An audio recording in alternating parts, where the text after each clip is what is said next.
So now it is for me a pleasure.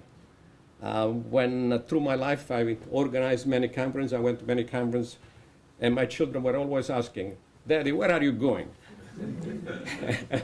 Today I take this privilege to have my daughter here, my youngest daughter, to chair the first session so that she can experience what it means and what Daddy did for about, I should say, 47 years here at Stony Brook. Elizabeth.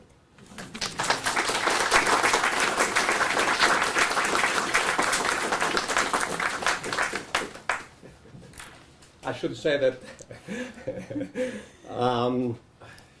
Elizabeth was assistant district attorney for in the Bronx for, well, probably she's going to say something, for 8 years. 7 years. 7 years. And now she's a law clerk of an incredible, outstanding judge. Good morning. Welcome to the first session of this wonderful conference, Remembering Justice Scalia. I have the honor and privilege to be the moderator of this first session.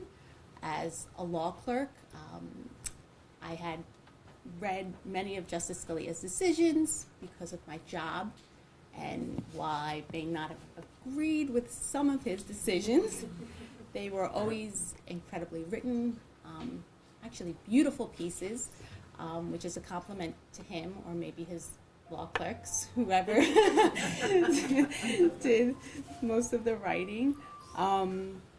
And it's a privilege to be able to moderate this wonderful conference. This morning we have three wonderful speakers: Jeffrey Segal, the chairperson of the Political Science Department at Stony Brook; Justice Gail Prudenti, the former chief administrative judge for the state of New York, and the current executive director for the Center of Children, Families, and Law at Hofstra University Law School; and Justice John Ingram, a justice at Kings County Supreme Court. Now, our first speaker, Jeffrey Segal, is, as I said, works at SUNY Stony Brook. He's a SUNY Distinguished Professor and Chair of the Political Science Department. His teaching and research interests focus on the U.S. Supreme Court. He is one of the leading proponents of the attitudinal model of the Supreme Court decision-making. He has won a national award from the American Bar Foundation for innovative teaching on law and courts, a Green Bag Award for excellence in legal writing, and he has twice won the Wadsworth Award for a book or article that has a long-lasting influence on the field of law and courts. In 2011-2012, he served as visiting senior research fellow at Princeton University. In 2014-2015, he was named the Neeraj and Michael Shaul Fellow at the Institute for Advanced Study, Tel Aviv University. And in 2012, the American Academy of Arts and Science elected him as a fellow. So it's my privilege to introduce Jeffrey Segal.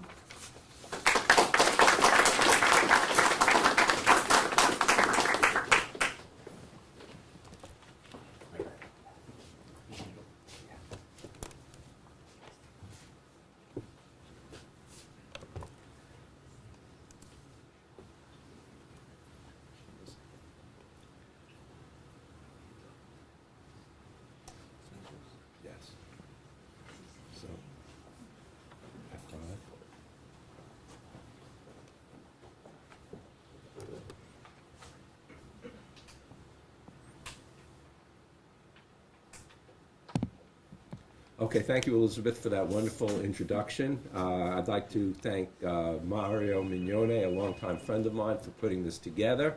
It's a great privilege to be here and to talk about Justice Scalia. Now, you'll see the title of my talk, Justice Scalia by the Numbers. I'm going to give you a very quick background about political science. Political science, there are two different camps in political science. One is a very qualitative camp that would look at Scalia's opinions and sort of textual type analysis.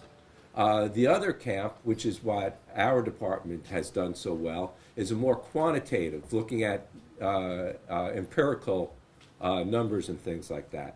So I'm going to, that's where my research belongs, so I'm going to talk about that. So the first thing I want to say about Justice Scalia is that he was, in fact, perceived at the time of his nomination to be extremely conservative. So here I have measures of the ideology of Supreme Court nominees, and the further to the right, the more conservative. So this scale goes from 0, which is most liberal, which you see Fortas and Marshall and Brennan had, to 1, which is most conservative, which only Justice Scalia had.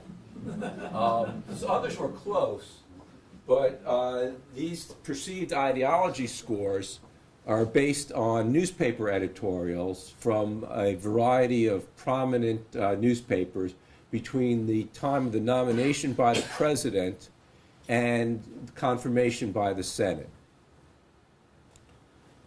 So that's his ideology. What about his voting behavior, which I'm going to talk about? Well, I got most of that from this project, this United States Supreme Court database, and my dissertation advisor, Harold Spaeth,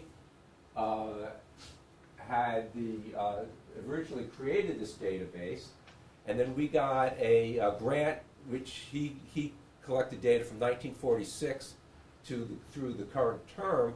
We got a National Science Foundation grant, so those of you who pay federal taxes, thank you, to backdate it to 1791. So we now have a date. If any of you are interested, we have a database of every Supreme Court decision ever. So using that database, I was able to, among other things, look at the percent of time that Justice Scalia voted conservatively for each of his terms on the court. And as you can see, there's some fluctuation, and particularly at the end of the career, his conservatism seemed to wane quite a bit. Now, whether that would have lasted or not, we will never know. But there are a lot of ups and downs here. And then we can look at different issue areas. So this is the percent of the time he voted conservatively.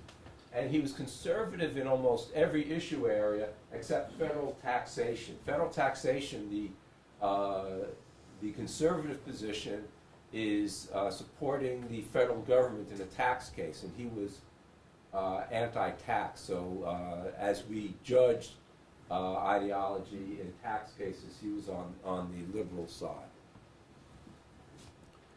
So just to look at this in terms of a picture, we see that at the start of the 2015 term, only Justice Thomas was more conservative in his voting behavior than Justice Scalia.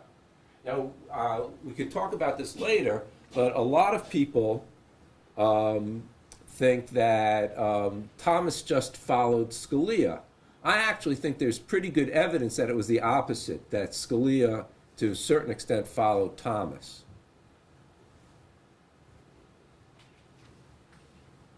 So with the passing of Scalia, we can look at the issues on the Supreme Court that will be affected by it. First, campaign finance. Most of you are familiar with the Citizens United decision, which declared that corporations were people and they have the same right to contribute to political campaigns that we do. And this was virtually all of the campaign finance cases are 5-4 decisions with Scalia in the majority. Without Scalia, these cases will be 4-4, which essentially means that if the Supreme Court takes a case and the vote is split 4-4, that means that the lower court decision stands. Another issue is gun control, the Second Amendment. In the two leading Second Amendment cases, Justice Scalia was again part of a 5-4 majority that said that there was an individual right to bear arms. Depending on who replaces Justice Scalia, that interpretation may be in jeopardy. Those of you may not have seen, but just yesterday, the Republican nominee for president suggested taking, since Senator Clinton is in favor of gun control, taking away the guns of her Secret Service agents. And he said, let's see what happens to her then.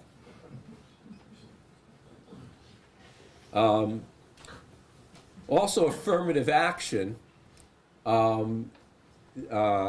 I'll show you in a minute. This has been very hotly contested. And Justice Scalia has always been on the conservative side on affirmative action cases. That is, always voting against university plans to give preferences on account of race or gender. The most recent, the leading cases were from 2003 from the University of Michigan, Gratz v. Bollinger and Grutter v. Bollinger. And what happened in those cases was in the law school case, the Supreme Court allowed the affirmative action programs, but in the undergraduate admissions cases, the undergraduate college case, they did not. So I've got the votes here of the justices. So I don't know if you can see the colors. You can't really see the blue, but you can see the red. So if you don't see red, that means that it's blue. Now, my father was colorblind, so this would have been helpful for him. So we see that Stevens, Ginsburg, and Souter voted liberally on both cases. Thomas, Scalia, Rehnquist, and Kennedy voted conservatively on both cases. Breyer and O'Connor split the difference, voting against the affirmative action plan in the undergraduate case, but supporting the undergraduate plan in the law school case.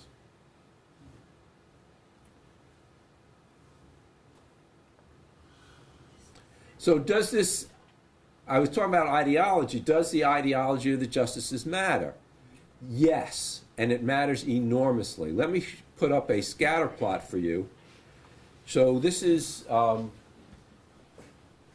array of the justices' ideology based on these newspaper editorials, and this is the percentage of the time that they voted conservatively. So what happened to the percent of time justices vote conservatively if they are more conservative ideologically? Does their conservative voting increase or decrease or stay about the same? It increases substantially. And for those of you with a little statistical background, the correlation here is about 0.79, which is enormously strong for a bivariate relationship. So there is a very strong relationship between the ideology of justices and how they vote once they're on the Supreme Court. Moreover, this relationship has gotten even stronger over time. If I show you, I'm going to put up now the justices who are on the 2014 term, and now the correlation is about 0.95. It's almost perfect prediction of the justices' behavior from a measure of their ideology. One final area to talk about where Justice Scalia has had a big impact is public employee unions. Anybody here who's a faculty member is a member of the United University Professions. And the Supreme Court heard a case this past term which was going to decide whether requiring mandatory union dues was a violation of the First Amendment rights of public employees. And that was the case of Friedrich v. California Teachers Association. So Friedrichs argued that, so what the Supreme Court had done in previous cases was declare that public employees could opt out of the percent of their dues that went to political activities. Well, guess what? The unions have accountants, and they put almost nothing into what they consider political activity. Everything is just for the benefit of all the members. So Friedrich said that all the costs of unions are political, and that employees should be able to opt out of all fees. Now, what would happen if public employees were able to opt out of paying all of their union fees? Huh? There wouldn't be any unions. Friedrich also said that it should be opt-in, not opt-out.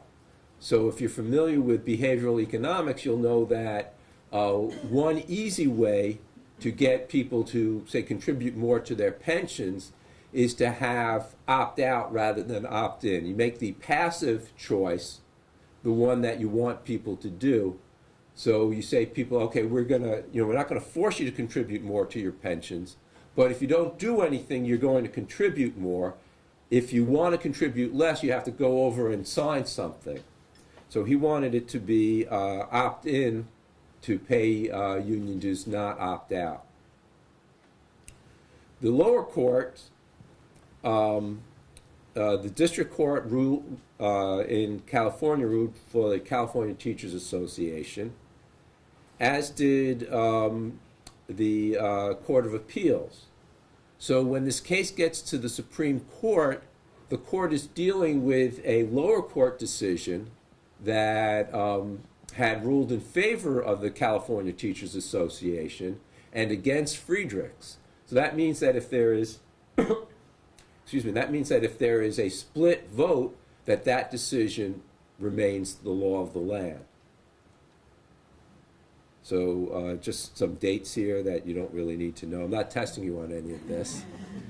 So the oral argument was on January 11th this year. And according to all of the reports on the oral argument, the Supreme Court was very, very hesitant about the position of the California Teachers Association.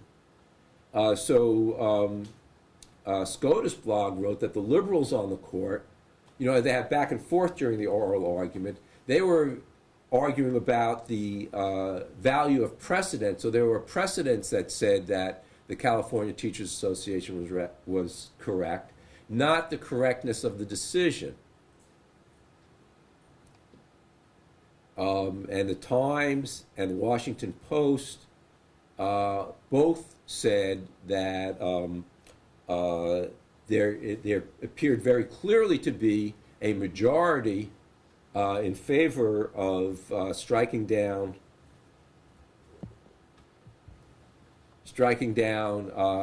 mandatory fees.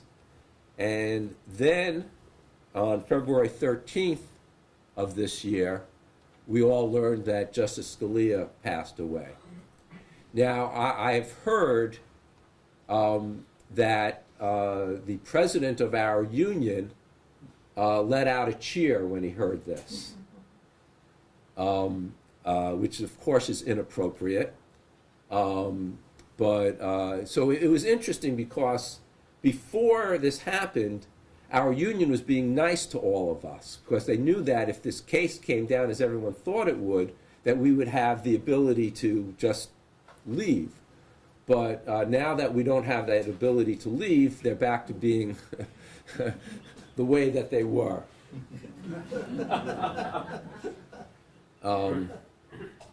Okay, so that's all that I have. Thank you very much.